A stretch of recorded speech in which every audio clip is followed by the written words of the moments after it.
Good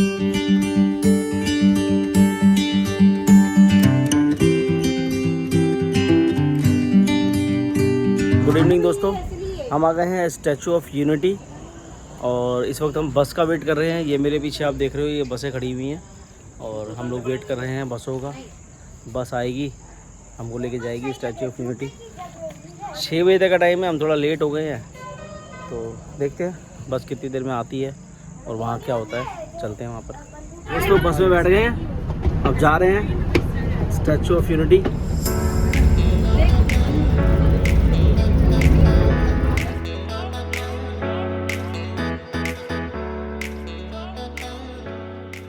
दोस्तों हम आ गए हैं स्टैचू ऑफ यूनिटी और ये आप मेरे पीछे देख रहे हो, पता नहीं दिखाई दे रहा नहीं, वो देखो दिखाई दे रहा है। ये है स्टैचू ऑफ यूनिटी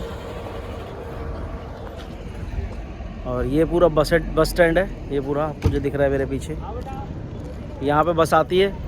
वहाँ पे हमने बस पकड़ी थी और फिर वहाँ से हम यहाँ आए हैं। ऑनलाइन टिकट कराना अभी ज़रूरी है और इसकी जो वेबसाइट है वो मैं नीचे डिस्क्रिप्शन में दे दूँगा, तो आप देख लीजिएगा और वहाँ से टिकट बुक करा लीजिए। लिंक भी दे दूँगा वहाँ पे।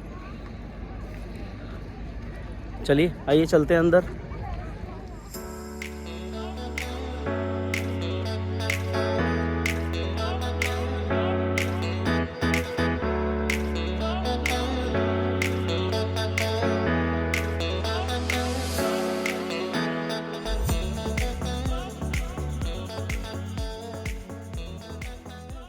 दोस्तों एंट्री तो नहीं हुई हमारी अंदर क्योंकि हम लेट हो गए थे, हमारी गाड़ी ख़राब हो गई थी, बताया था आपको, बट वो एंट्री नहीं हुई है। तो अब हम लेज़र शो के लिए जा रहे हैं, वहाँ पे लेके चलते हैं आपको। चलिए।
देश ने उसे रहनुमा किया था स्वीकार।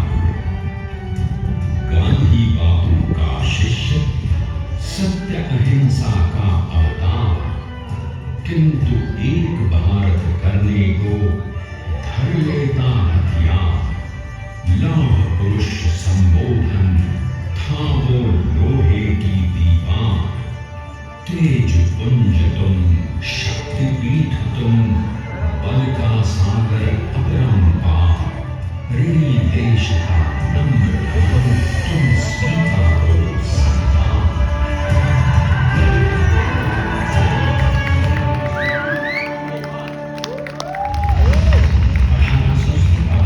अंग्रेजों को ललकारने वाले पहले स्वतंत्रता संग्राम के एक सक्रिय सिपाही थे झवेर भाई पटेल।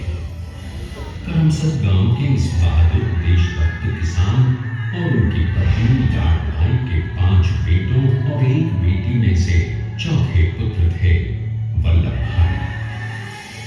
बालक वल्लभ करमसद के बाद नडियाद से अपनी हाई स्कूल की शिक्षा पूरी की। फिर 13 साल की उम्र में उनकी शादी भी हो गई, छोटी सी झड़ेबाई से। 2 बच्चों, बेटी मणि बहन और बेटे ताया भाई को जन्म देने के बाद झड़ेबाई असमय ही चल बसी। सदी बदलने और 20वीं सदी आने पर उनका जीवन भी एक चमत्कार की तरह बदला। पीटर का इम्तिहान पास करके वो वकालत करने लगे। पहले गोधरा, फिर आनंद और उसके बाद अहमदाबाद में। मगर जल्द ही वकालत छोड़कर वो बैरिस्टर बनने की इच्छा से इंग्लैंड चले गए।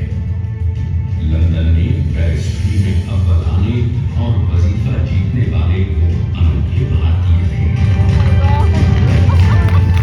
अब तो अहमदाबाद की वरिष्ठ अदालत में बैरिस्टर पटेल की जय और जीतों की धूम मच गई।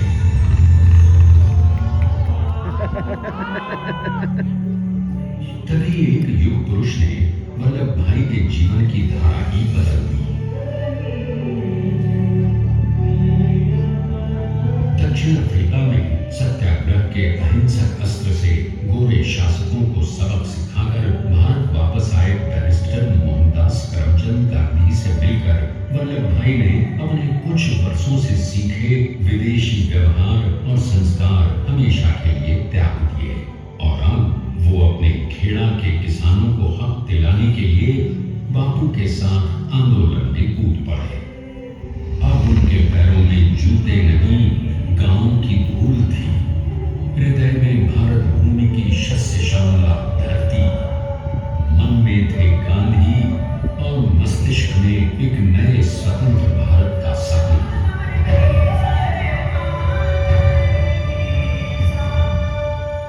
तभी बारडोली के मजबूर मजलूम किसानों की यातना का समाचार उनके पास पहुंचा। तुरंत वल्लभ भाई वहां पहुंचे और यूं शुरू हुआ भारत का सबसे बड़ा और सफल किसान आंदोलन बारडोली। वल्लभ भाई ने बारडोली के 87,000 किसानों को ऐसा अटल अडिग अचल मनोबल दिया कि अंग्रेजी सरकार हिल गई और 1 बरस के बाद उनका लगान माफ कर दिया गया। अब तो पूरे देश में लोग वल्लभ भाई के नाम की कसमें खाने लगे। स्वयं महात्मा गांधी ने कहा, अब वल्लभ भाई मेरे शिष्य या साथी नहीं, सारे देश के सरदार हैं और देश को मिल गया एक अनोखा असरदार सरदार।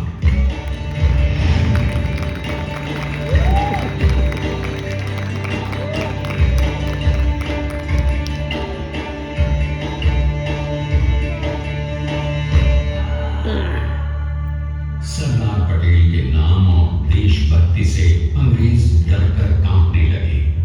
1930 के नमक सत्याग्रह और दांडी कूच में वो बापू से भी पहले गिरफ्तार किए गए। तो सन 1932 में फिर उन्हें बापू के साथ ही जेल में 2 सालों के लिए डाल दिया गया। मगर आजादी के दीवानों को, स्वतंत्रता के परवानों को कौन गिरफ्तार कर पाया है? जेल से छूटते ही सरदार को कांग्रेस के नए राष्ट्राध्यक्ष पद पर चुना गया और उनकी सरपरस्ती में राष्ट्रवादी भारतीयों ने तमाम ब्रिटिश सूबों में जीत हासिल कर वहां अपनी स्थानिक सरकारें बनाई। किंतु सरदार का सपना केवल सरकार बनाना नहीं था। उनका स्वप्न तो था एक ऐसे नए भारत का जहां हर रंग, हर रूप, हर जात, मजहब, तबके का हिंदुस्तानी एक साथ मिलकर एक ऐसा नया भारत बना सके जहां पूर्ण स्वराज के साथ सारे समाज को गरीबी, अशिक्षा, छुआछूत से भी आजादी मिल जाए। इसकी पहली रणनीति थी भारत को अंग्रेजों की गुलामी से आजादी, ताकि भारत के लोगों की अपनी सरकार सबके साथ और सबके विकास के लिए काम कर सके। बापू की अगुवाई में अब देश ने अंग्रेजों को अंतिम चेतावनी दे दी, करेंगे या मरेंगे, क्विट इंडिया। अंग्रेजों भारत छोड़ो, बस फिर क्या था, संघर्ष की रणभेरी बजी। 3 सालों के लिए सरदार पटेल को भी सत्याग्रही नेताओं के साथ जेल में ठूंस दिया गया। 2 सालों के बाद अंग्रेजों को बापू के सभी शिष्यों और साथियों को छोड़ना पड़ा।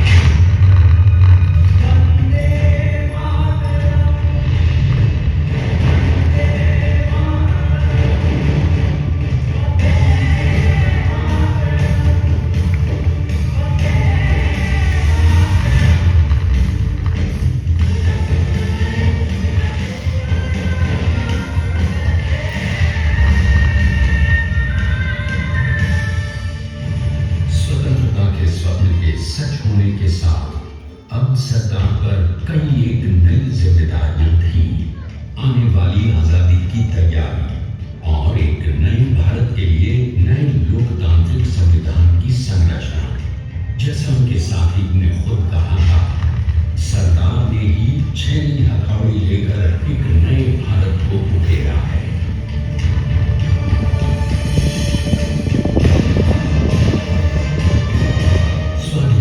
प्राप्त हुई, लेकिन खंडित भारत में भी उठते विभाजनवादी अधिकार को अभी दूर करना था। जब देश के खंड खंड होने का भय उत्पन्न होने लगा, तो सरकार ने निर्भय होकर खुद अपनी केंद्र सरकार और साथियों को भी चुनौती दे डाली और जम्मू कश्मीर को बचाने के लिए सारे देश का आकाश वायुयानों से भर गया।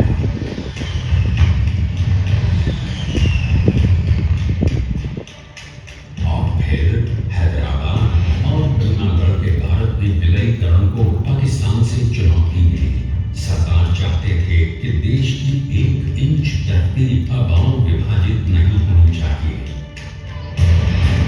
नए भारत को एक करने के लिए समझा बुझाकर मनाकर 565 रियासतों को सरदार ने अपनी सूझबूझ सदाशयता संबल से एक नए स्वतंत्र भारत का अभिन्न अंग बना दिया। हमारे इतिहास में अखंड भारत के पुरुषार्थ का ये एक महानतम अध्याय है। जैसा उन्होंने स्वयं कहा था, हमें नए धागों को पुराने ताने बाने में ऐसे पिरोना है कि एक दूसरे में गुंथ जाए और बेहतरीन बनावट वाला एक नया भारत उभर कर सामने आ सके। अपने वज्र दृढ़ संकल्प से एक नया विराट विशाल एक भारत श्रेष्ठ भारत बनाकर दिखा ही दिया सरकार ने। संसार के सबसे बड़े प्रजातंत्र के शिल्पी को प्रणाम करने के लिए देश ने बनाया है ये समर्थ स्मारक। स्वाधीन भारत को समर्थ भारत में बदलने वाले सरदार पटेल को समर्पित प्रेरणा तीर्थ भी है। प्रधानमंत्री श्री नरेंद्र मोदी के नेतृत्व में बनी विश्व की इस विशालतम प्रतिमा के सामने आकर सारी दुनिया जैसे स्वयं ही नतमस्तक हो जाती है।